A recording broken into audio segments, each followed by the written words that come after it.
Hi everyone, এই দেখো বিকালের ভিডিও নিয়ে চলে আসলাম। কালী পূজার দিনকা বিকালে কি করছি দেখো। ঘর পুরো ঝাড়ু দিয়ে ঠিক করে নিয়েছি।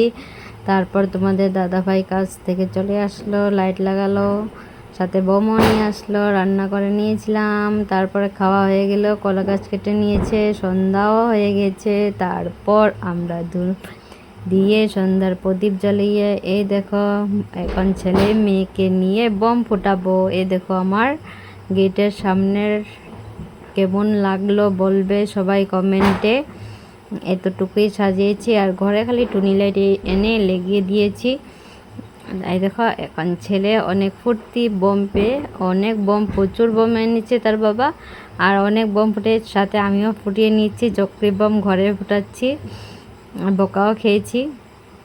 তারপরে দেখো বাপে আর ছেলে আর বাপে মিলে বম ফুটাচ্ছে। ফুটাতে ফুটাতে একটা অঘটনও ঘটে গেল, বম কলা গাছে ব্লাস্ট মারলো। তো এই দেখো আমার ছেলে কত হ্যাপি, তারাবাতি জ্বলাচ্ছে, আর ওর মুখের রিয়াকশনটা দেখো কিভাবে কি করছে। ছেলে মেয়ে খুশি, তো আমরা মা বাবা খুশি, এটাই অনেক। এই দেখো ছেলে তো ফুটাতে পারছে না, সব বাবাকে দিচ্ছে, বাবা ফুটাচ্ছে। এই দেখো আমাদের কলা গাছ ব্লাস্ট মারল।